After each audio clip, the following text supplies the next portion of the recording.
So you're on a world tour, Paris, London. Tell me about Munich. Don't forget Munich. Okay. Tell me about the international response to the film. I think the international response to the film has been great. It's been, people are very excited, and I think there's something very, like, there's a big common denominator with this movie. Like, everybody turns into a 7-year-old. You know, everybody loves it. How about the fact that you get to do some real action? Talk to me about that. I was really thrilled that I got to do some action and, you know, kind of embody that power and do stunt work. And I had never really done that before, and I really, really enjoyed it.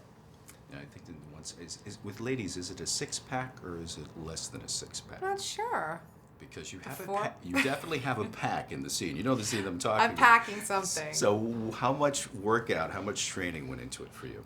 I definitely trained. I'm a pretty fit person anyway, since I started working out with Tracy Anderson, who, you know, runs a really tight ship. So but obviously as a woman who's had kids, when you read in the costume fitting, when they say, oh, you're wearing a bra and trousers for half the movie, you're like, okay, so I'll be putting down the baguette and french fries for a while, I guess. So how, in your mind, has the relationship between your character and Tony evolved over the series? In Iron Man 1, Pepper's very much a supplicant. You know, she's following him around, cleaning up his messes, you know, getting his one-night stands out of the house and all of that. And by the time Iron Man 3 starts, their relationship has evolved to the point where they're living together.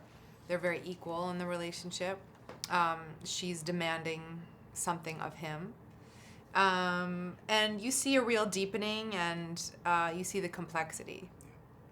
You know, the bar for a major trio of films in a major franchise like this gets set very high. Yeah. Do you think this movie clears the bar, and how so? I think, you know, we set a high bar in Iron Man 1 with what these kind of movies could be.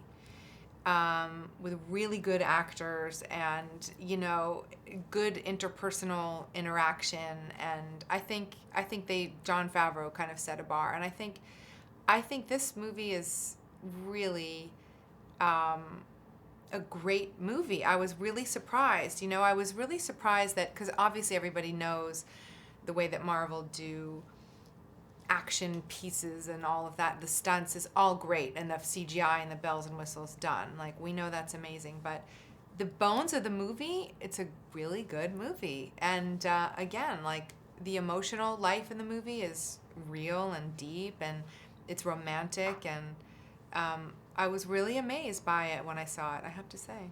How about the directorial change? I mean, from watching the film, it seems like it came off more than flawlessly. Yes. How about from your perspective? I mean, to be honest, I had a hard time with Jon Favreau not directing it at first. It was very difficult for me. I love Jon, and Jon cast this movie. Jon cast half the Avengers. And he's a really integral part. And of course, he's still an executive producer, and he was in the movie and he was involved. But for me as an actress, it was very strange for him not to be at the helm. And it really took a concerted effort for me to open my mind and say, no, he's not doing it. We've got a new guy. And, you know, I thought Shane ended up being fantastic. He was razor sharp. He's an incredibly intelligent guy, very funny, and brought like a real visual style and brought a lot of emotion. And I think what Shane did differently was we started with a finished script on 3 that was great.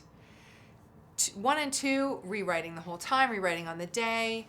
And, you know, we started from a really solid place. And I think he did an amazing job.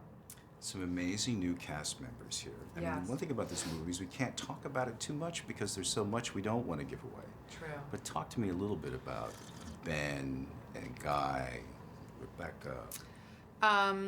It was really nice to have actors of that caliber join.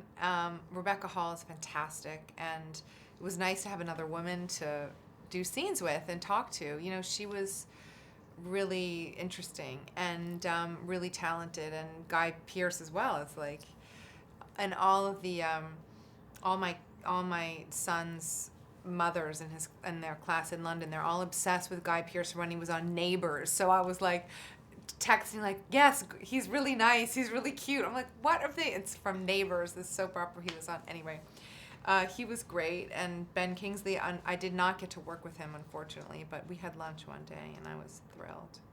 I thought that was an incredible performance on his part. Yes, he was brilliant. One last question. I mean, is it closing? Isn't it closing? But you've worked with Robert through the whole thing. Yes. Do you develop a personal relationship with someone like Robert over time? Is that, you become friends? Does it change over time? And then do you hope that you work together again? That type of thing.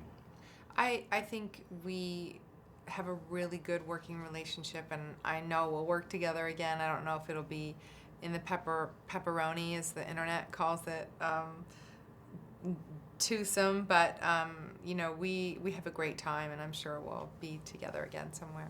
And I know it's tough from an actor's point of view to have expectations for a film, but do you have expectations at all for how you hope the audience will receive or perceive Iron Man 3?